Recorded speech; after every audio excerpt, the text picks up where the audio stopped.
Salut tout le monde, on se retrouve pour ce débrief de Leeds Arsenal, 18e journée de Première Ligue face à Leeds à Ellen Road. Arsenal qui s'impose donc 4-1 à l'extérieur, une victoire qui fait extrêmement plaisir. Pour ce débrief, j'accueille Aurélien, Bosco et Richard. Salut les gars. Salut, salut. Salut.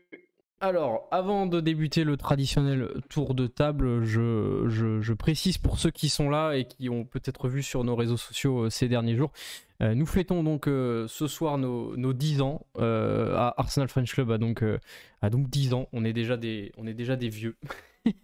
On est déjà des vieux. Donc voilà, restez jusqu'à la fin du débrief parce que ça va être à la fin du débrief. On a un petit quiz d'une trentaine de questions pour vous. Et les 5 premiers vont gagner, alors que je regarde ce que j'ai noté pour ce que vous allez gagner. Alors les 5 premiers vont gagner, le premier va gagner un maillot home plus un maillot away. Le deuxième va gagner un maillot home ou away plus un kit d'entraînement.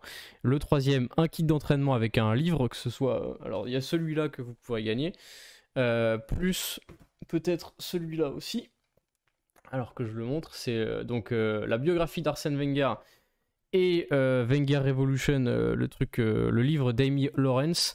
Donc voilà, le quatrième, un bas de survêtement plus un livre, et le cinquième, un kit d'entraînement, un livre ou un survêt. Enfin bref, on verra.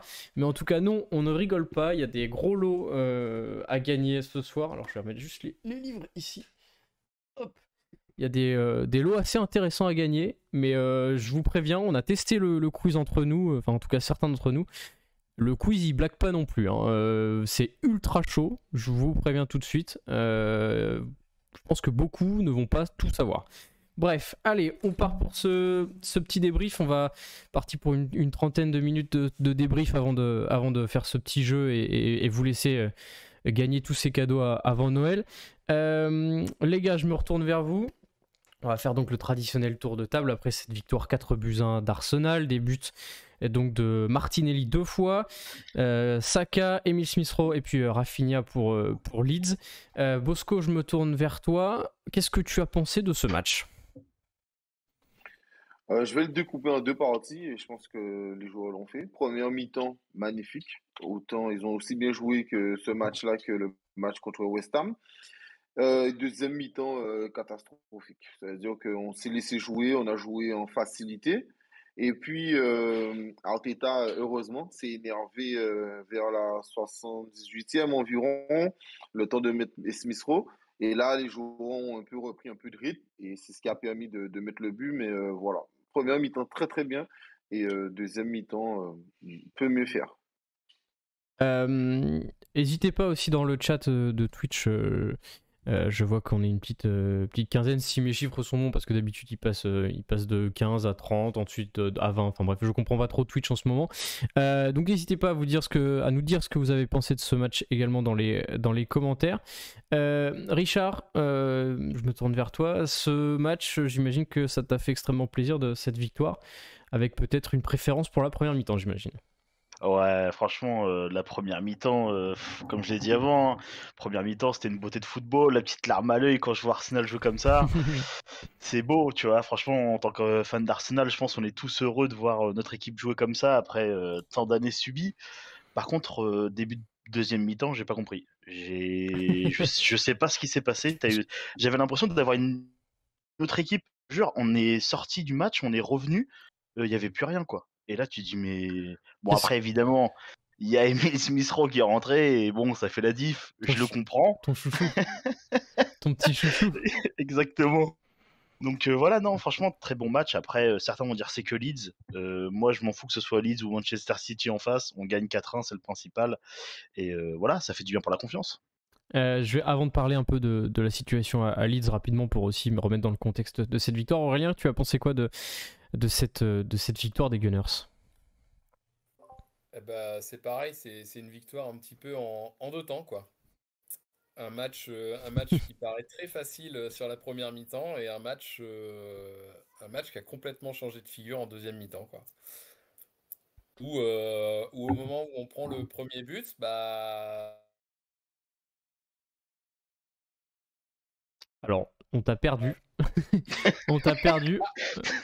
Si tu peux finir ta phrase, du coup. Alors, je sais plus où tu en étais, mais on t'a perdu. Ça doit y avoir un petit problème de connexion. Vas-y, Il est revenu, je crois. je te laisse terminer. Je disais que du coup, c'était un peu en deux temps. Et du coup, la deuxième mi-temps, un petit peu peur quand le premier but arrive.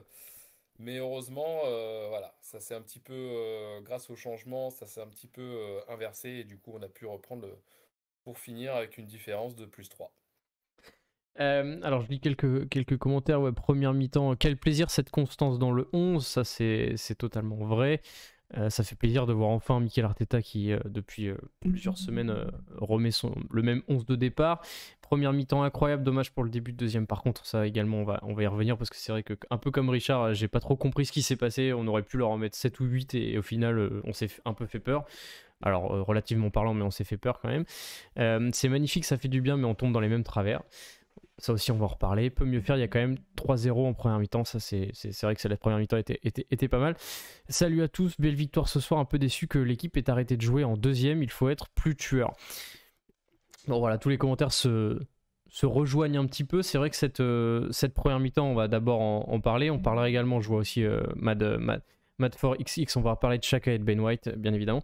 Bosco, pour rester sur le positif, cette première période, voilà, j'imagine que cet talent offensif, est-ce que pour toi, je vais poser la même question qu'on a pu voir sur Canal+, est-ce que pour toi c'était Leeds qui était vraiment trop faible ou c'était finalement Arsenal qui était au-dessus largement de Leeds? Alors, moi, pour moi, c'est Arsenal qui a bien joué. Alors, Leeds, ils ont fait du Leeds, c'est-à-dire que c'est toujours beaucoup d'espace, ça joue constamment, c'est ce qu'ils ont fait. Même à 7-0 dans le match de City, ils ont continué à jouer, donc Leeds fait du Leeds. Après, la différence, c'est que moi, je pense à certains matchs d'Arsenal, contre Newcastle, et on en parlait en privé, Arsenal était nul. Ils ont gagné 2-0, mais le match était nul. Arsenal n'avait rien proposé, on s'était ennuyé. Alors oui, Arsenal avait gagné, mais c'était pas fameux. Il y a d'autres matchs où on a gagné 1-0 début de saison, qu'on a commencé la petite série, où Arsenal a gagné certes, mais on le disait dans le débrief, où les autres le disaient que c'était pas fameux. Aujourd'hui, dire qu'Arsenal n'a pas bien joué, surtout sur la première mi-temps, c'est vraiment du n'importe quoi. J'ai même vu aussi des débriefs qui disaient que le match contre West Ham, bon, c'était pas fameux. À un moment, quand Arsenal est nul, on n'a aucun mal à le dire. Là, c'est vraiment la première mi-temps d'Arsenal est magnifique, sachant qu'Arsenal a quand même fait briller Illan Meslier avec le record d'arrêt. Donc voilà. Merci quand même à Laka qui a raté 2 occasions aussi. Voilà. Mais bon. Mais en tout cas, non, pour moi, c'est pas une question de trop faible. Oui, c'est vrai qu'il leur manque des joueurs. On n'en dit qu'on vient pas. Oui, c'est vrai que j'ai pas rappelé, mais oui. Voilà. Mais Arsenal a très très bien joué. Et dernière chose, quand Arsenal début de saison joue sans Gabriel, sans White, avec Balogun, sans Aubameyang, sans Lacazette, sans Partey, tout ça, là, ça dérange personne qu'on se fasse taper. Quand les autres, il leur manque des joueurs, les commentateurs précisent tout le temps qu'eux, il leur manque des joueurs. Et nous, on ne précisait pas ça début de saison. Je voulais quand même le dire. Et nous, on n'avait pas Tomiyasu, etc. Justement, ouais, tu as bien fait d'en parler.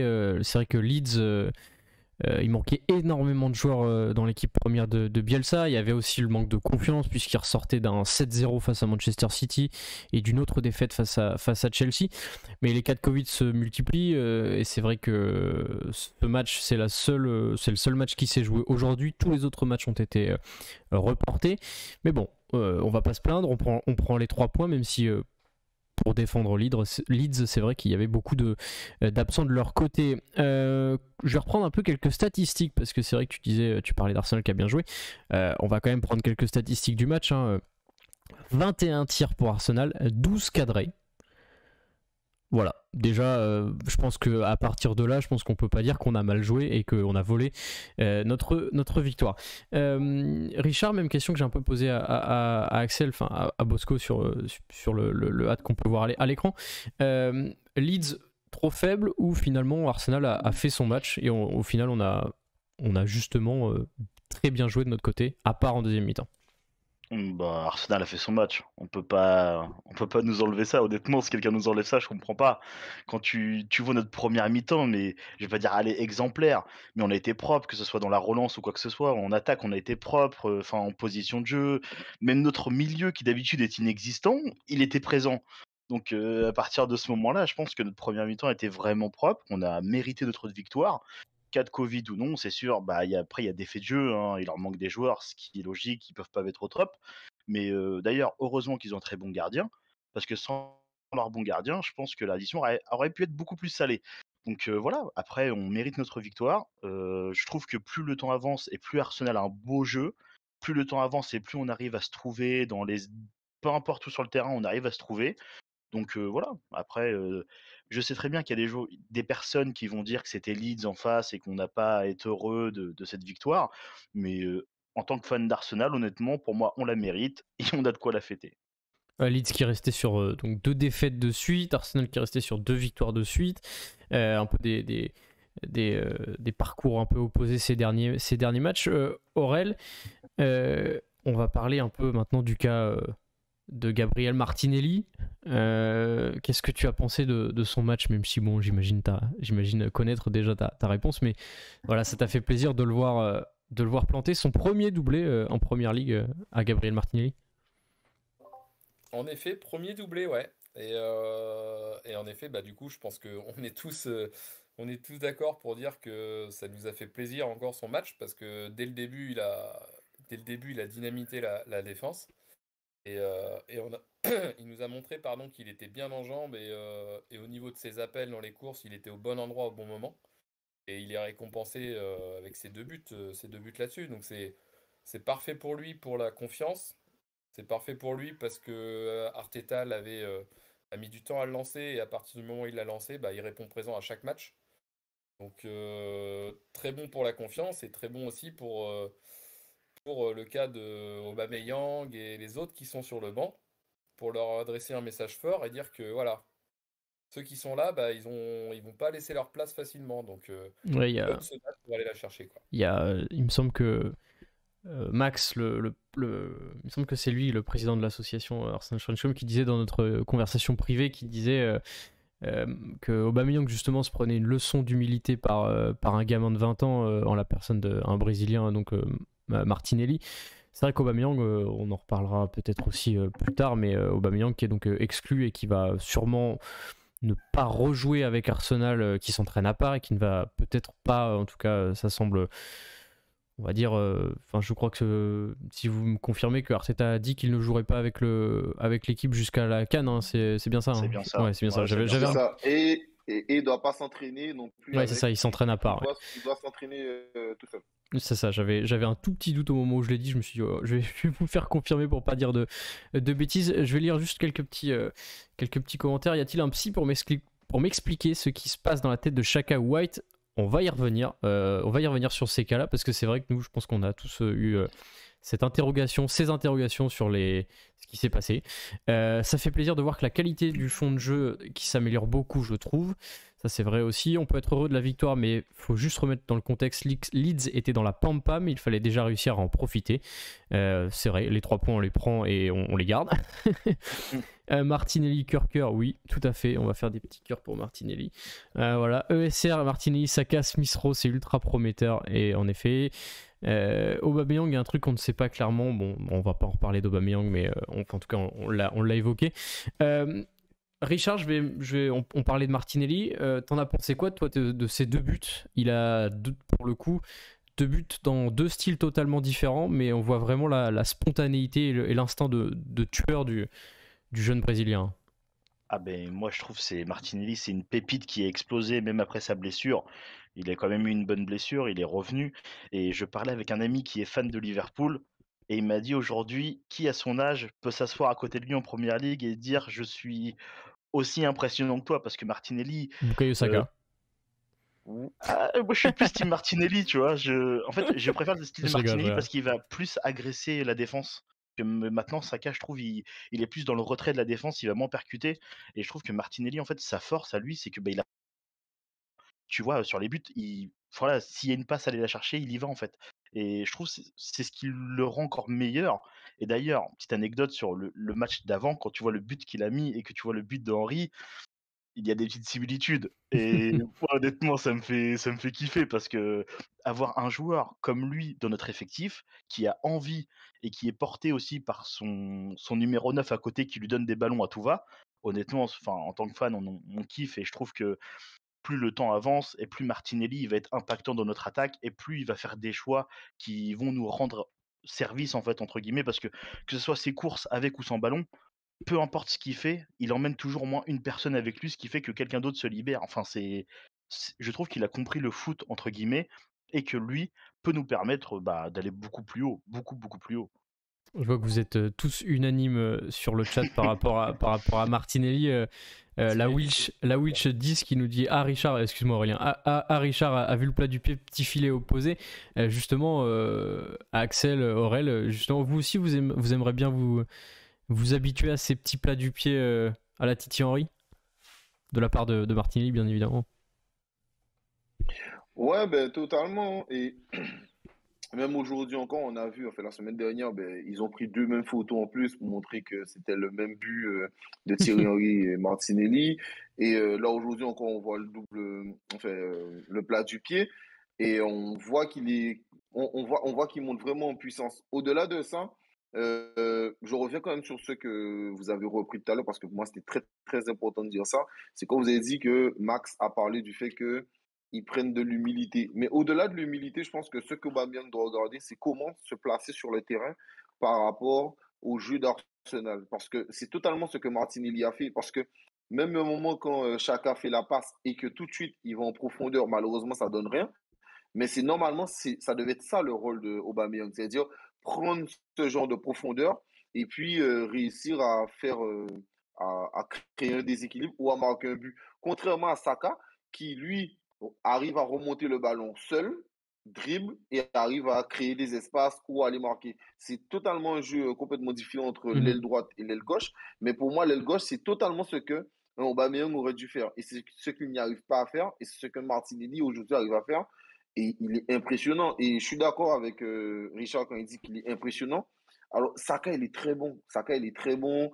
Même Smith Rowe, il est très bon. Mais la différence avec Martinelli, c'est qu'il me fait un peu penser à un gars comme Lacazette. C'est-à-dire que même s'il ne va pas marquer, mais il est tellement dans le pressing, il est partout. C'est-à-dire qu'il il va jamais se limiter à un canton du match, quoi. Alors que, exemple, si un Saka ne marque pas, je sais que défensivement, il va faire le boulot, mais je ne vais pas autant le remarquer. Ni un Smith Rowe. Alors qu'un Martinelli, il a une débauche d'énergie de fou furieux. C'est un truc de fou. Voilà.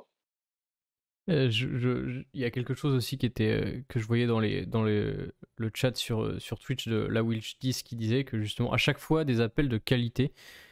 C'est vrai que les appels de Martinelli, c'est des appels ultra tranchants dans le dos de la défense et on le voit sur son deuxième but, c'est un appel. Alors bon, il y avait des boulevards dans la défense de Leeds, faut le dire aussi, de Leeds.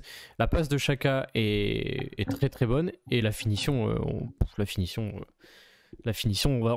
va espérer qu'on va s'habituer à voir ce genre de but de la part de Martinelli, mais la finition, elle était incroyable. On a fini sur le cas de Gabriel Martinelli. Il y a aussi Bukayo Saka qui plante son but avec un peu de chance, mais qui a aussi été très intéressant dans son registre à lui. Il y a peut-être un joueur, bon Lacazette aussi dans son registre à lui aussi, qui a loupé, donc tu l'as dit Bosco, qui a loupé 2 grosses occasions, dont la première où on s'attend à ce que Alexandre Lacazette marque son but, il le mérite en plus sur ces 2 derniers matchs. Mais il y a aussi un joueur en numéro 10 qui a été peut-être un peu moins en vue, qui a été très intéressant dans le jeu, mais peut-être perdu par moment, c'est Martin Odegaard.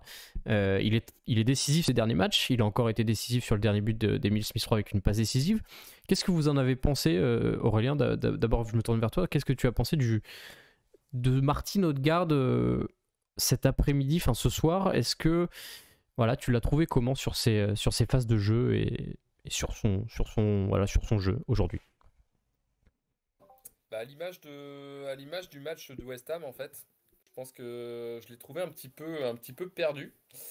C'est toujours pareil, je trouve qu'ils ont du mal un petit peu à le trouver, et quand lui a la balle, ne l'a pas redonné forcément au bon moment, dans le bon timing aux attaquants. Et c'est dommage en fait, parce on voit que le gars il a du ballon, on voit qu'il a de la qualité, et il sauve son match en fait à la fin avec cette passe magnifique pour ESR bien sûr. Mais ouais, c'est un petit peu dur tout le match. Après, il est là, il est présent, mais c'est vrai qu'il manque un petit peu aussi des fois d'aller au contact, un peu de physique, et il se fait bouger facilement aussi là-dessus.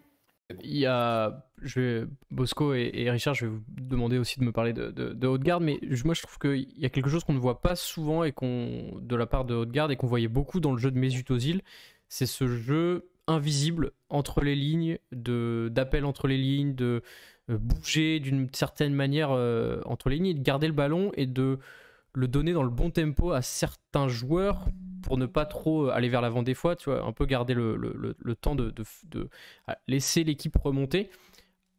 Par contre, en revanche, il a du mal à faire certains choix du coup dans le dernier geste. Alors c'est paradoxal parce que il fait une passe décisive à la fin, mais sur beaucoup d'actions en première mi-temps, il s'est un peu perdu dans ses derniers choix, alors que justement il était très bon dans ce que j'ai dit au tout début de mon intervention. Axel, Richard, est-ce que c'est un peu la même chose que vous voyez dans le jeu de Martin Odegaard, ces choix un peu bizarres à certains moments dans la finition? Donc moi je trouve que c'est un joueur qui est très très efficace quand il n'a pas le ballon. Donc je trouve que où il se place sur le terrain quand il n'a pas le ballon, je trouve que c'est très efficace. Quand il a le ballon, il va réussir à le contrôler et avoir une vision de jeu, mais il n'a pas une vision totale du jeu et je trouve que des fois il fait des passes qu'il ne devrait pas faire.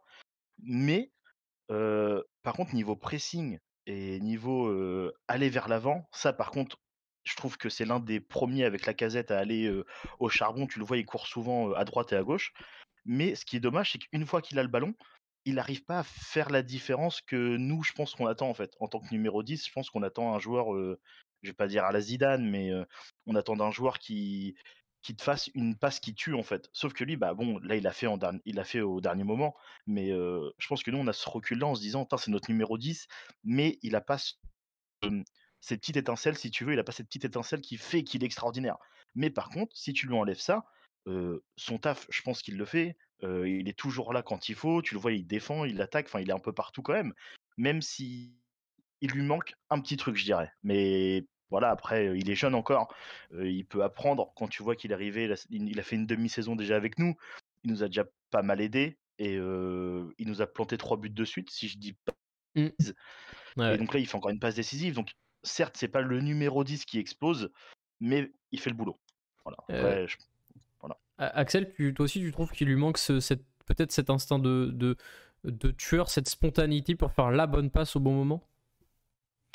Mais particulièrement ce match, hein. D'ailleurs, dans notre chat privé, dès le départ, je l'ai dit, Martin Odegaard aujourd'hui en première mi-temps à contre-temps, et il était constamment à contre-temps. Et je trouvais qu'il avait tout cette demi-seconde ou cette seconde de mauvais choix.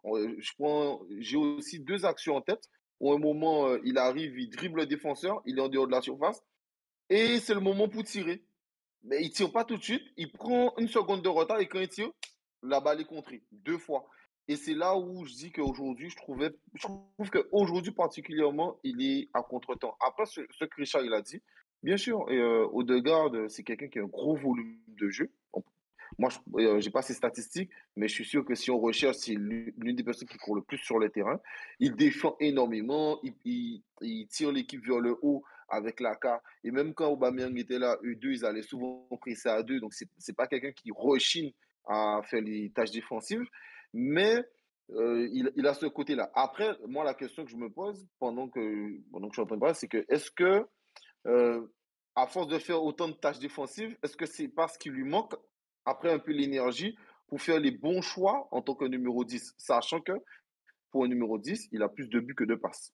Ça aussi, il faut le préciser. Il y a quelqu'un qui a dit ça sur le chat et j'ai trouvé ça super intéressant parce que c'est Mais totalement ça. Donc, est-ce qu'il ne fait pas trop d'efforts défensifs? Je sais pas. est-ce que tu regardes notre Emile Smith-Rowe, notre deuxième joueur numéro 10, il a plus de buts que de passes décisives aussi. C'est peut-être aussi C'est le... vrai, mais ça dérange moins parce que Smith Rowe, il joue beaucoup à gauche. Moi, c'est là où ça me dérange beaucoup moins. Il est moins au cœur du jeu. Justement, on va lire quelques petits commentaires parce que je vois que sur Twitch vous êtes hyper actif et ça fait extrêmement plaisir de voir que vous débriefez avec nous ce match. Odegaard est pétri de talent, quoi qu'on en dise, c'est juste qu'il peut pas être à 100% sur des matchs d'intensité de Première Ligue. Je pense qu'il doit bosser sur le côté foncier. Il me rappelle un certain Ozil. Ozil meilleur techniquement mais bien plus fainéant qu'Odegaard. Odegaard monte en puissance progressivement. J'ai du mal à lire ce soir. Odegaard monte en puissance progressivement mais est encore trop lent dans la réalisation. Ça c'est intéressant aussi à voir. Exact. Il fait parfois preuve de nonchalance mais il montre de plus en plus de belles choses. Et Madax qui nous répond, qui rajoute qu'il a que 23 ans, il va clairement évoluer. C'est aussi ça pour vous, Aurel, Richard, ce manque de vitesse, un peu d'exécution et bien évidemment il va évoluer. Martin Odegaard, il a seulement 23 ans. Ah bah oui, on peut pas tu vois, on peut pas lui taper dessus quand il a que 23 ans. Enfin, je trouve que même déjà à 23 ans, ce qu'il fait, c'est déjà, on va pas se mentir, c'est déjà pas mal, tu vois. Et il peut gagner en vision de jeu. Après, certes, je trouve enfin, des fois, il a un temps de retard en fait, ou alors peut-être qu'il anticipe trop. Je sais pas comment nous on le voit et comment lui il le perçoit en fait. Mais des fois, tu te dis que la passe, il aurait pu la faire plus tôt, ou je sais pas. Mais, mais pour moi, à 23 ans, avoir un numéro 10 comme ça, et quand tu vois notre attaque, parce que je pense qu'on a l'attaque la plus jeune de Première Ligue, je suis On pas a sûr. l'équipe la plus jeune de Première Ouais, Ligue. l'équipe la plus jeune. Quand tu vois qu'une équipe la plus jeune, ce qu'on fait déjà de base, quand tu dis que ces gars-là, ils vont prendre de la bouteille, ça va être beau, tu vois. Si on arrive à faire jouer, bien évidemment, tout le monde ensemble, parce que là, ils sont jeunes, je pense qu'il n'y a pas encore trop de problèmes d'ego. Mais en tout cas, Odegaard, pour son arrivée, moi, je suis super. Il y a Joss qui nous dit puis ça fait à peine un an qu'il est en Première Ligue et le rythme est complètement différent par rapport à la Liga et on le voit notamment avec Thomas Partey qui doit aussi augmenter son intensité. Aurel, tu penses quoi de Martin Odegaard, de tout ce qu'on a pu dire lui aussi, tu penses qu'il faut qu'il gagne un peu en spontanéité? Ouais, je pense que, comme le disait Richard, c'est vrai que je pense qu'il a que 23 ans et voilà, au niveau de l'expérience, ça fait un an qu'il est en première ligue, entre guillemets, et je pense que on peut pas lui en vouloir maintenant. Je pense qu'il va progresser et je pense que si on a la chance de le laisser jouer, puis de le laisser vraiment prendre son expérience, je pense qu'il va vraiment monter en puissance et avec tous les jeunes qu'il y a aussi autour, si tout ça reste. Je pense que dans les années à venir, on va pouvoir avoir une bonne équipe et je pense qu'il va se mettre au rythme de la première ligue assez rapidement. Et le petit décalage, le petit timing qu'il a de retard des fois sur les passes, sur les trucs, je pense que ça va se gommer et avec les automatismes après, ça va dérouler. Je Euh, m'inquiète pas. on arrive à la moitié de ce débrief. Je préfère rappeler pour ceux qui n'étaient pas là au tout début qu'il faut rester à la fin du débrief. On a encore quelques petits points à voir sur ce match face à Leeds. Faut rester puisqu'à la fin vous pourrez gagner plein de petits lots, enfin des gros lots même d'ailleurs, des maillots, des training kits, des livres que j'ai ici derrière moi que je vous remontrerai tout à l'heure. Donc voilà, restez bien jusqu'à la fin. On va continuer ce débrief avec notamment j'avais pas pensé à aborder ça, mais c'est le commentaire de All Coast Blades qui me fait penser à ça et qui dit dans 3-4 ans, si on garde le même noyau de joueurs, il y a moyen de faire très mal. Et ça m'a fait penser un peu à ce qu'on a vu avec avec le Liverpool de Jürgen Klopp. Alors voilà, on va relativiser aussi les choses, hein, bien évidemment, mais est-ce que vous avez peut-être cette impression, on en est encore qu'au début, il y a encore beaucoup de défauts dans cette équipe, mais il y a beaucoup de potentiel et de points intéressants à voir et qu'on voit de plus en plus. Est-ce que vous avez cette impression peut-être de vivre, on va dire, le tout début d'une très très belle on va dire génération de joueurs à Arsenal qu'on n'a pas eu depuis extrêmement longtemps. Axel, je te laisse commencer avec ce sujet peut-être un peu utopique. Euh, alors, non, pas en termes de génération. Je trouve on a eu les Invincibles, on a eu pour moi trop de gros talents à Arsenal. Par contre, je suis à 100% d'accord parce que, je réfléchissais à ça et pendant le match aussi, je me disais que tout le monde pensait qu'Arteta aurait joué comme Guardiola, sauf que je trouve que plus Arsenal avance et quand il gagne, plus il ressemble à Liverpool, du sens où les ailiers marquent beaucoup et l'attaquant en pointe, donc Lacazette, surtout en ce moment, marque beaucoup moins qu'eux. Et en gros, ça me faisait beaucoup penser à Salah et Mané et Mhm. Firmino, qui était moins décisif qu'eux, mais qui était très très important dans le sens où c'était lui qui permettait aux deux de briller. Et même si les deux étaient sur les côtés, ben, ça permet à Lacazette de redescendre et que eux fassent en gros un losange, quoi. Ça fait une sorte de losange. Et voilà, ça me faisait beaucoup penser à ça. La seule différence, c'est que Liverpool joue avec un 6, nous avec un 10. Et ça, on a parlé de ça, un débrief ensemble avec, je crois, c'est Southampton, où on disait que ben, peut-être qu'il faudrait avoir un 6 pour voir un milieu plus étoffé.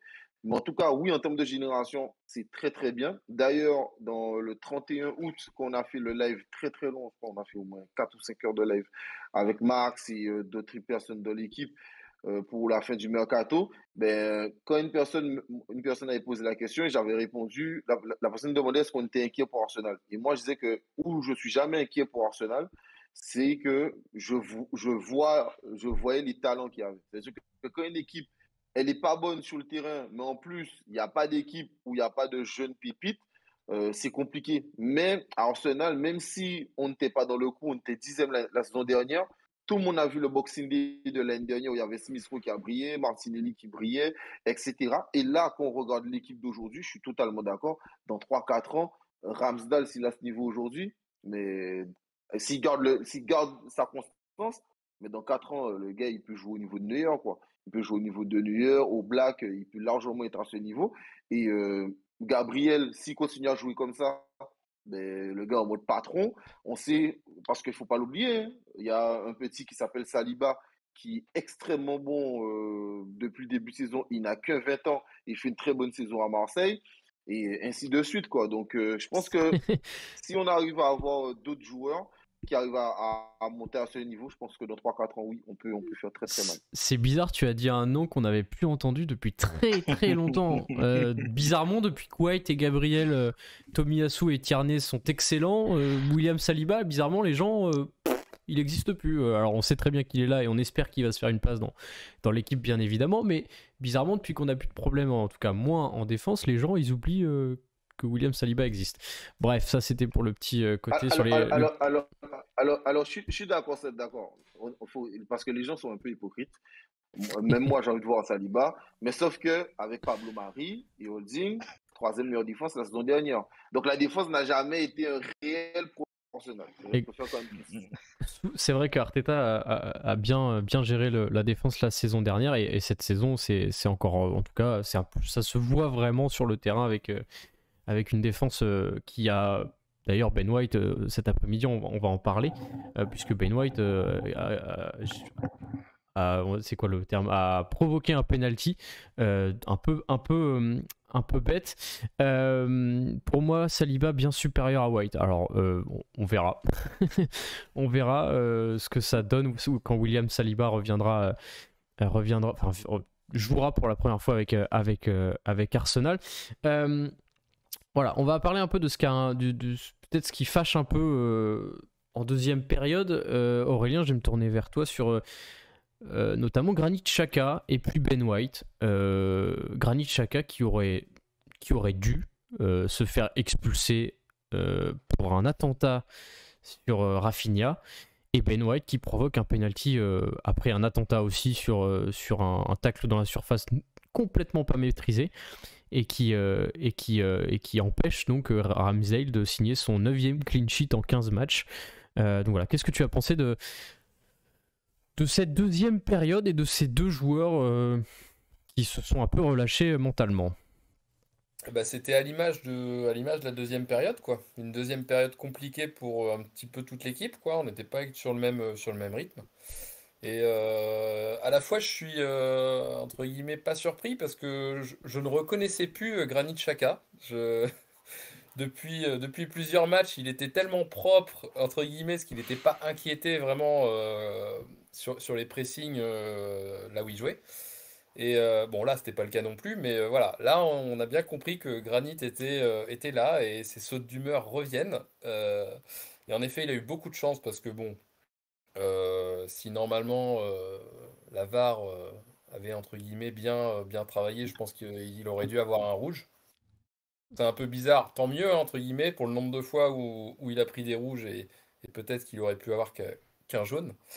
Et Ben White, je dirais que c'est pas pareil parce que je l'ai trouvé quand même vraiment appliqué quand même sur tout le match. Il a juste, à ce moment-là, sur cette action-là, je pense qu'il n'a pas anticipé parce que le joueur a fait un crochet au dernier moment. Je pense il pensait qu'il allait frapper. Et il a voulu vraiment contrer la frappe. Et étant donné qu'il a fait le crochet, il l'a emmené avec. Bon, petite faute là-dessus. Mais après, bon, voilà, c'est pareil, il est jeune. Ça peut arriver de faire des erreurs. Je trouve que son match a été quand même dans l'ensemble assez correct. Oui, il a peut-être pété un plomb sur une seule situation, mais bon, ça provoque quand même un penalty, ça aurait pu être évitable. Il est encore jeune lui aussi, hein, bien évidemment, il fera des erreurs. Axel, Richard, qu'est-ce que vous avez pensé de notre deuxième période et puis de ces deux situations avec Granit Xhaka et Ben White. Alors, moi, j'aimerais juste revenir 2 secondes sur la question d'avant, sur les 3-4 ans à venir. Et moi, ce que j'aimerais souligner, c'est le taf des gens qui ont créé les Baby Gunners parce que ils ont su donner l'envie du maillot et l'amour du maillot pour Arsenal. Et je trouve que c'est bête à dire et c'est peut-être con, mais juste Emile Smith-Rowe et Bukayo Saka, quand tu vois ce qu'ils ont pu créer juste autour d'eux, un noyau de gars qui portent le maillot, mais au front, je trouve ça tellement bien pour une équipe comme nous qui a souffert pendant des années. On a eu des critiques tout le long du mercato. Vous avez acheté Ramsdale, vous avez acheté Tomiyasu, c'est pas un défenseur, et tout ce qu'on a subi. Quand tu vois maintenant ce que les gars donnent pour notre maillot, tu te dis dans 3-4 ans, si tout le monde reste, mais franchement, c'est pas une équipe qui fait rêver. Enfin, moi, honnêtement, en tant que fan, après, je suis peut-être dans l'exagération parce que j'adore Arsenal, mais moi, ça me fait rêver quand je vois des gamins comme ça qui en veulent avec notre maillot. Ça me fait rêver. Donc je referme la parenthèse. Maintenant, je vais parler de notre deuxième mi-temps et de Xhaka et Ben White. Alors je pense que Ben White, je pense que c'est un excès de confiance qu'il a eu aussi. D'un côté, tu vois, à force à force de traumatiser les défenseurs adverses comme Antonio enfin, cette semaine, je pense qu'il a eu un excès de confiance et peut-être qu'il s'en veut maintenant une fois le geste fait. Puis Xhaka, il retourne dans ses travers. Je suis désolé, mais Xhaka, à un moment, tout le monde se dit, ça fait un moment qu'on se dit, c'est bizarre, il est sérieux, c'est bizarre, il fait pas de faute. Voilà, je pense qu'il s'est dit, vas-y, je reviens comme je suis, il a mis le pied. Et voilà, je pense qu'il a voulu aussi montrer à Rafinha que c'était lui qui commandait, que c'était pas Rafinha. Mais après, oui, ça mérite. Alors là, je suis complètement d'accord, ça mérite un rouge, ça mérite qu'il sorte. Il y a aucun problème. Mais on le connaît, Xhaka. On est habitué. Le problème, c'est plus, encore une fois, l'arbitrage anglais, comme on a vu contre Everton il y a quelques jours contre nous. Il y a des cartons rouges qui sont pas sortis alors que c'était les cartons rouges les plus évidents de la terre. Celui-là, il est moins évident, mais il y a quand même carton rouge. Il aurait pu lui faire très très mal. Ou au moins carton jaune minimum. Le rouge, il est. Ouais, et puis juste après. Non, mais c'est ça que je dis. Non, mais c'est ça que je dis minimum carton jaune parce qu'il a rien eu. Oui, il a rien eu, c'est vrai. Voilà. Il a eu un carton. Il a eu un carton pour avoir gagné du temps à la fin du match. Bref. C'est complètement débile. Et d'ailleurs, il y a un joueur de Leeds après qui aurait dû aussi recevoir un carton rouge pour un tacle absolument abominable également sur le talon d'Achille de Tomiyasu. Bref, Axel, sur Granit Xhaka et Ben White, ton avis dessus? Je vais reprendre ce que Richard a dit. Richard, il a dit que dans 3-4 ans, ça le fait rêver. Moi, ça me fait rêver sauf Xhaka. Tu vois, il sera trop vieux. Il sera trop vieux. Non, mais Xhaka partait. Non, même si tu vois, on le rajeunit et on le met Xhaka partait, ça me fait pas rêver, tu vois. Le reste, ça me fait rêver. Mais les deux, là, ça reste vraiment un problème. Partant, on lui donne encore du temps. On espère qu'il viendra. Par contre, pour revenir sur Xhaka, quoi dire de plus? Oui, Xhaka fait du Xhaka, fatigant pour certaines choses. Donc, enfin bref. Sincèrement, j'ai même pas envie de parler de Xhaka. Ne parle pas de Xhaka. Non, mais voilà. Ouais, et puis pour parler, je vais parler de Ben White. Ben White, il est généralement propre, mais je vais être sincère, je suis toujours pas convaincu. C'est-à-dire que pour l'instant, je trouve pas qu'il ait fait un match référence où je l'ai trouvé vraiment bon, très fort. Moi, je me dis, si Gabriel se blesse demain et qu'il doit jouer avec Holding, je suis pas sûr qu'il puisse tenir la défense. Et c'est ce qui m'inquiète un peu avec lui, c'est que je le trouve bon, mais je trouve pas encore en mode patron, il n'est pas encore de match de référence. Il vient d'arriver, donc on le laisse le temps, etc. Mais je reprends quand même ce que je dis, même si ça fonctionne, je dis bien oui, ça fonctionne. Mais par rapport à la saison de Saliba, il faut que White il prenne toute la chance qu'il a en ce moment, parce que quand le petit va arriver, lui, il a faim, et que lui, contrairement à lui, il est très bon. Donc voilà. Mais White, c'est bien, mais voilà. Et là, il a fait pareil que Odegaard, quoi, qui a pété un plomb pareil. Foot un tac, on ne sait même pas pourquoi. Donc voilà. Je parlais que de White, je laisse tomber Non, non, chacun. mais Granit Xhaka, tu as raison. C'est vrai qu'on a l'habitude d'avoir ce même débat à chaque fois qu'il pète son câble. On sait pas pourquoi on sait pas pourquoi il fait ça. Il le fait. Là, pour une fois, il s'est pas pris de carton rouge. On sait pas pourquoi, d'ailleurs, on s'est pas pris de carton rouge, mais bon, tant mieux pour nous. Hein, pour une fois qu'on se prend pas de carton rouge alors qu'on le mérite, c'est bizarre. Parce que d'habitude, on se prend des cartons rouges ou on ne met pas de carton rouge contre les adversaires alors qu'ils le méritent. Enfin bref, le débat est sans fin. C'est plus l'arbitrage anglais qui est encore sous le feu des projecteurs avec ce match. Malheureusement, c'est à chaque match, hein, quasiment de première ligue, qu'il y a un débat avec un arbitre. Bref, ça c'est tout un autre débat. On va juste finir ce débrief, les gars, sur un joueur qui est sorti, on va dire, quelle est sa place à Cédric Suarez. C'est Tomiyasu. On espère que c'est rien de grave pour lui. Parce que Tomiyasu, pour le mettre un peu en avant, Tomiyasu, Aurélien, je vais me tourner vers toi. Tomiyasu, exceptionnel, hein, depuis le début de la saison, c'est incroyable. Ah bah, Tomiyasu, c'est monsieur propre, quoi. C'est monsieur propre. À chaque fois, il est carré, il est présent. Il est présent défensivement, mais il est aussi présent offensivement. Je crois que c'était le match, je sais plus si c'est Southampton ou West Ham, parce que comme les matchs s'enchaînent vite, je ne sais même plus. Où je disais que vraiment, il venait pallier en fait le fait qu'Odegaard n'était pas forcément à sa place. Il venait récupérer des ballons en fait en phase offensive, vraiment en tant que numéro 10 pour les distribuer après à Saka sur la droite. Le mec est partout. Le mec est partout, il est propre, il fait des fautes, mais pas trop visible. Du coup, bah, il prend même pas de jaune. Il dit rien à Donc l'arbitre. c'est vrai qu'on espère que c'est pas grand-chose. Et puis bah, on va attendre de voir un petit peu les résultats, mais ouais, un petit peu inquiétant, surtout que bon, on aurait pu le voir venir entre guillemets, parce que c'est une blessure musculaire, hein, de mémoire. Il me semble avoir vu qu'il se tenait le mollet, ouais, mais je suis pas Ouais. du tout sûr. Hein. Donc bon, après, on le sait, hein, c'est vrai on le dit assez régulièrement au niveau des changements. Il y a certains joueurs qui tournent pas assez et une rotation des fois de certains joueurs qui jouent tous les matchs à 90 minutes peut être bien pour laisser les organismes se reposer. Mais bon, ça, voilà, on a l'habitude de dire ça aussi.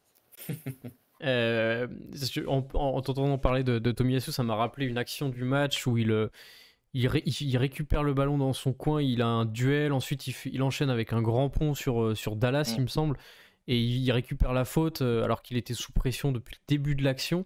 Voilà, Richard, pareil, pour parler de Tomiyasu, voilà, encore une fois sur ce match, qu'est-ce que tu penses de Tomiyasu depuis le début de la saison? Son niveau Alors c'est la moi, révélation un peu de la saison quand même. honnêtement, ce mec-là, c'est une putain de surprise. Parce que je le connaissais pas du tout. Honnêtement, quand on m'a sorti son prénom, son nom, je savais pas du tout qui c'était. Voilà, on s'est fait pas mal trash quand il est arrivé. Mais honnêtement, quand tu vois ce qu'il fait chez nous, le mec, il est clean, mais il est impeccable. Il a un niveau de jeu qui, pour moi, est assez élevé pour la première ligue. J'aimerais. Alors, quelqu'un m'a dit il y a quelques minutes, j'aimerais offrir un cadeau à celui qui a recruté Tomiyasu. Et ben honnêtement, ce mec-là, ah ouais, j'y offre un cadeau, mais sans problème, parce que franchement, honnêtement, c'est même, comment dire, surprenant qu'il n'ait pas explosé autre part. Parce que chez nous, physiquement, il arrive quand même à jouer du physique en première ligue. Et quand tu dis l'action sur le grand pont sur Dallas, je crois que c'est même sur cette action-là que Dallas après il sort. Où je crois il a eu un problème, un pépin physique. Mais tant défensivement que offensivement, il est toujours présent. Je sais pas combien de passes décisives il a depuis le début de la saison. Je crois qu'il a 3 ou 4, si je dis pas de Je bêtises. sais pas du tout. Mais enfin, même ses centres, il y a rien à dire. Il fonctionne bien avec Saka. Moi, j'aurais pas mis un billet sur lui, mais à l'heure actuelle, je suis très content de sa venue. Il a été recruté à Bologne. Oui, bah voilà, on le dit dans le chat, ouais, C'est Bologne. ça. Ouais, c'est Ouais, ça. Axel, pour finir sur Tomiyasu et puis pour finir ce débrief, ton avis sur le japonais? Aurel a dit un truc, quand j'ai vu le match, ça m'a fait rigoler parce que les gens peuvent aller voir sur Facebook. Je dis Tomiyasu aka Monsieur Propre. Et c'est totalement ça, c'est vraiment ça, Monsieur Propre. C'est vraiment un truc de fou. Et j'adore ce joueur. Oui, moi je dois offrir vraiment un cadeau à celui qui l'a recruté. Et ça montre que certains recruteurs font leur taf. Au-delà de ça, c'est un sujet aussi qu'on avait eu avec Max le 31 août. Quand il est arrivé, on était en live, donc on a parlé de ça. Et certains d'Arsenal French Club, on allait voir un peu les infos et un peu se renseigner.